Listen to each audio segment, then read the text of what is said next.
Let me ask you a simple but life-defining question. How many decisions in your life have you destroyed not with logic, not with thought, but with a reaction that lasted only a few seconds? Maybe a sentence, maybe a text message, maybe a quick burst of anger. And here's the strange part. Most people think their problem is they're not smart enough, they're not lucky enough, or the world is unfair. But the truth is harsher than that. A lot of lives are ruined, not because people didn't know better, but because they reacted too fast. If you could learn just one skill, a skill that stands between you and regret, what would it be? Today, we're talking about that tiny space, the small gap that, if you don't understand it, will steal your future from you. But if you master it, it will give your life back. Part 1. Who is your real enemy? Not the world, not other people. My friend, when life gets hard, when your peace is disturbed, when you make a bad decision, it's natural to look for someone to blame. You say, the world isn't fair, people have changed, my situation won't allow it. These times are broken, but let me tell you a quiet truth, a truth that changes everything. The greatest enemy of your peace and growth is not the world, not other people, but the way you react to them. Two people can be in the exact same situation. One stays calm, the other collapses. One makes the right decision, the other pays for a reaction for years. So, what's the difference? The difference isn't the event. The difference is what happens inside. We often think the problem comes from outside, but most of the time, the outside is only a spark. It's the inside of us that catches fire. You hear one simple comment, a look, a tone, a small moment of disrespect, and suddenly, something activates inside you: anger, fear, defensiveness, urgency. And right in that moment, most people lose control, not because they're bad, but because they were never trained. No one taught us how to create distance in moments of pressure between feeling and action. And without that distance, reaction becomes the most natural choice and the most dangerous. But one question remains: if reacting is so natural, why does it cause so much damage? To understand that, we have to go deeper, to where decisions are actually built. Part 2. Why does your brain work against you? To understand reactivity, you have to understand how the brain works. The human brain wasn't designed for peace, it was designed for survival. Thousands of years ago, if danger appeared and you paused, you might not have lived. So the brain learned this rule: react first, think later. But today, most dangers you face aren't wolves or swords or physical threats. They are words, looks, disrespect, judgment. But your brain doesn't know the difference. To your brain, a simple insult can feel as threatening as real danger. So what does it do? It speeds everything up. It shuts down deep thinking, and it pushes emotion to the front. In that state, your mind narrows. Your words rush. Your decisions become shallow. And then, after everything is over, your ACL, your reason, returns and says, I wish I hadn't said that. I wish I had waited. We've all been there. The Stoics understood this. Centuries ago, they realized the problem isn't having emotions. The problem is becoming a slave to them. Emotions are not the enemy. But if they act before awareness, they become your ruler. And here's something important. Your reaction is not proof that you are weak. It's proof that your brain is programmed. But programming can be rewritten. And right here, a question forms. A question that moves this whole video forward. If my brain is built for reaction, how do I learn to respond instead? It's not an easy question, but there is an answer, and it's hidden inside that tiny gap most people never learn to see. Part 3. The invisible space where your freedom begins. My friend, between what happens to you and what you do next, there is something that most people ignore. You can't see it. You can't touch it. No one taught us about it.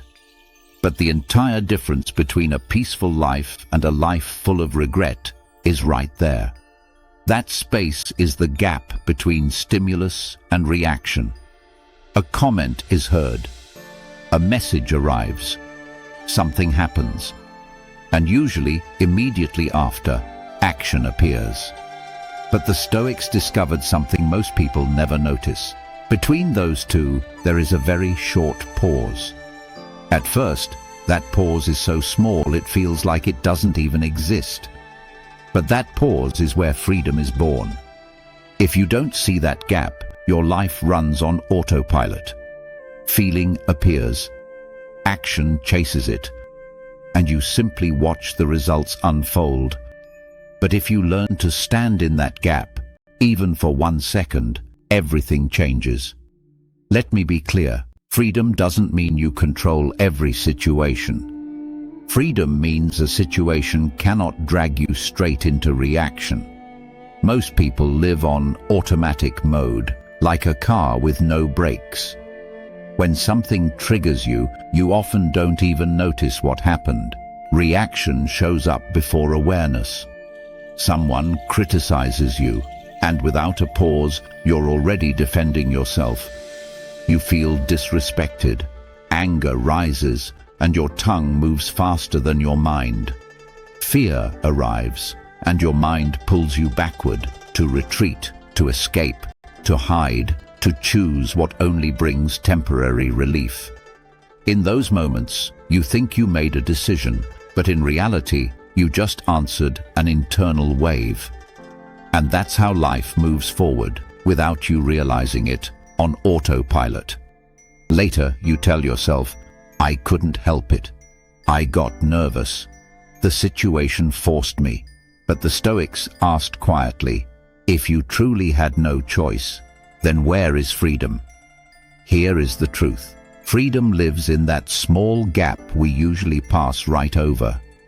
When someone speaks and something rises inside you, in that moment, if you can simply see it, not act, you have entered the gap. In that gap, you haven't done anything yet. But you're no longer a slave to reaction. And this gap is not a place where you have no emotions. Emotions are fully present. The difference is, the emotion exists, but it does not command. Most people think if they don't react, they will look weak. But the truth is the opposite. A person who reacts instantly is predictable, easy to provoke, easy to control. But a person who pauses becomes unpredictable, and that is strength. Hold on to this. We are not teaching you how to pause yet. Not yet. For now, we only want you to see the gap, because you can't train what you can't see. And that brings us to a critical question. A question that, if you don't understand it, everything we've said becomes information, not transformation. The question is, if this gap exists, why do most people never succeed in seeing it or staying inside it? Why does reaction always win? The answer takes us somewhere uncomfortable, but necessary. The greatest obstacle to the pause is not emotion, it's habit. Part 4. Why most people never see the gap. If that invisible gap truly exists, if freedom is hidden inside that short pause, then a serious question appears. Why do most people not only fail to use it, but don't even notice it? The answer isn't the intensity of emotions or the difficulty of life. The answer is hidden in a place we rarely look, where habit quietly swallows freedom. Habit is behavior repeated so many times you stop thinking about it. It happens without conscious presence, like breathing, like walking. Most of our reactions have been practiced for years, not on purpose, but through repetition. Since childhood, we learned, if you're upset, respond immediately. If you're afraid, pull back. If you feel humiliated, defend yourself. If you're angry, raise your voice. No one told us these are only options. And when a behavior is repeated for years, it stops feeling like a decision. It starts feeling natural. In that state, you don't react. Reaction moves through you. That's where the pause disappears. Not because you don't want to pause, but because your mind doesn't even see the pause as an option. Habit is dangerous because before you realize it, control is gone. You don't notice when you lost control because you believe you still have it. But there's a clear sign that habit has replaced freedom. Any time after reacting, you tell yourself, "I don't know why I said that," or "I didn't even mean to." That means action moved before awareness. The Stoics called this unconscious living. Not unconscious like sleeping, but living on autopilot. In that state, you are not living. Life is passing over you. But here's something important. Habit is powerful, but it is not destiny. Every habit started with a choice and can be rewritten with awareness, slowly, gradually. But before that, you must let go of a false belief, a belief that keeps most people trapped in reactivity. What belief? The belief that if you don't react, you will look weak. And right here, we reach one of the biggest misunderstandings of all. Part 5. The price of instant reaction. What failing to pause steals from you. My friend, instant reaction isn't just a mental habit. Instant reaction has a cost. But here's the problem. Those costs don't show up loudly. They don't arrive dramatically. They come slowly. They collect silently. And by the time you notice, something in your life has been missing for a long time. Instant reaction wears down relationships first. A sentence that didn't need to be said. A tone that came from anger, not awareness. And then a distance forms, a distance that is not easily repaired. Many relationships don't end because of betrayal, not because of hatred, but because of small repeated reactions. Then it hits your credibility. A person who reacts quickly becomes predictable. Others learn how to trigger them, how to raise their emotions, how to make them lose control. Without realizing it, the reactive person loses negotiation power. And then instant reaction leaks into decisions. Decisions that could have been wiser with one short pause, but were born from urgency. Messages that never should have been sent. Responses that were better left unsaid. Paths chosen from anger, fear, or ego. And then, with time, regret arrives. Not loud regret. Not dramatic regret. The heavy, quiet kind that visits you at night in silence. But maybe the heaviest cost of all is something people rarely talk about: inner peace. When you are reactive, your mind is always ready for battle, always defending, always waiting for the next hit. Even when nothing is happening, your body is not calm. That constant exhaustion can't be seen from the outside, but inside it empties you. And here's the truth. Instant reaction doesn't steal your life in one moment. It steals it slowly, drop by drop, silently. But here's the good news. Just like those costs were built through repetition, they can be reduced and eventually stopped through awareness and the right practice. And that brings us to a sensitive point. We must correct one major misunderstanding. because many people believe if they pause, if they don't react, they will look weak. But is that really true?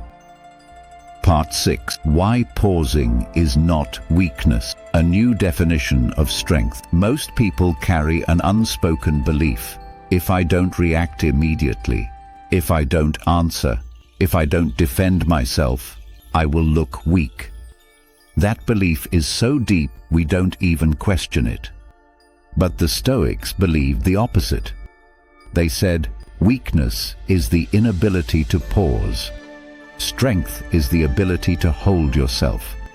Let me make it simple.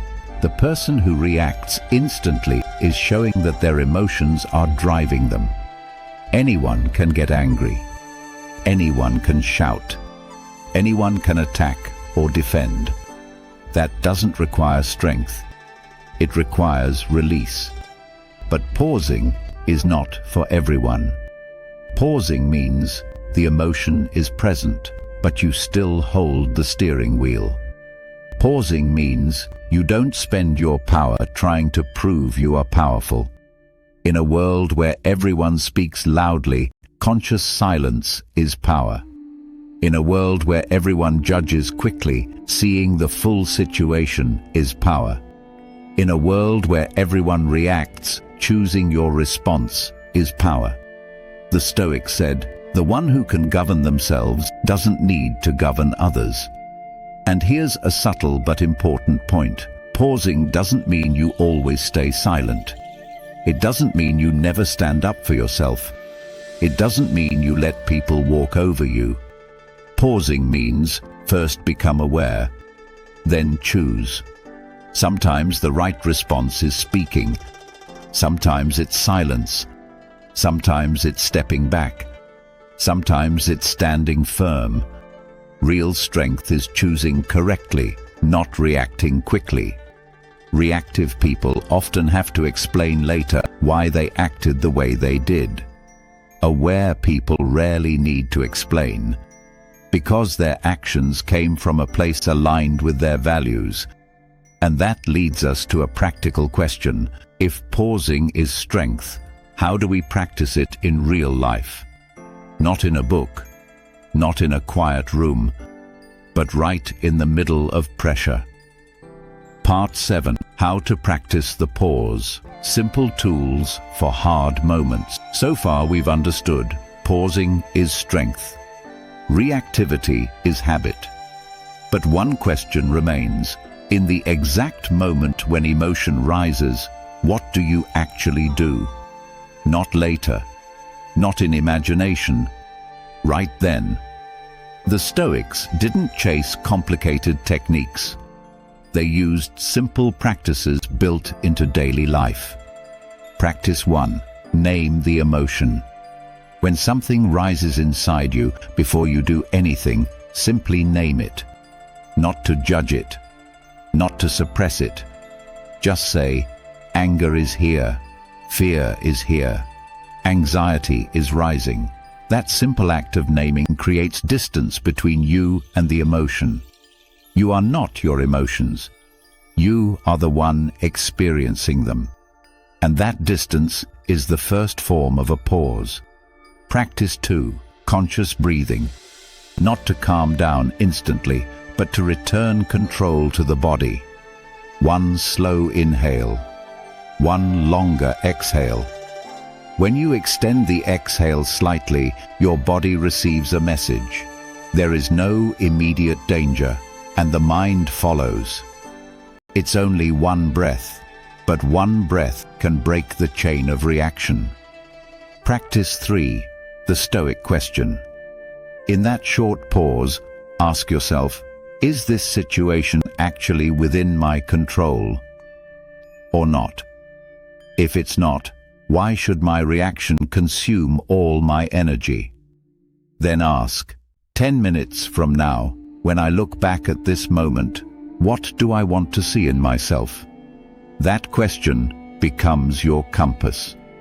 Practice 4. Separate fact from interpretation. What happened is often simpler than the story your mind creates. A sentence was spoken. A message was answered late. a cold look. Everything else is your interpretation. The Stoics trained themselves to say, "I accept only what I can see, not the story my mind added." This practice shuts down many unnecessary reactions. And the final practice, evening review. Not to blame yourself, but to learn. At night, ask, where did I react today? Where did I pause? Where could I have done better? These questions slowly build new habits. Remember this, pausing is a skill. And every skill is built through practice, not through knowledge. You won't succeed every time. You don't have to be perfect. But every time you pause, even once, between stimulus and reaction, you are taking your freedom back. And that leads us deeper. Because when the pause becomes practice, something inside you changes, something beyond behavior. Part 8. How the pause changes your identity. Why calm people become trustworthy. When you practice pausing, it's not just your behavior that changes.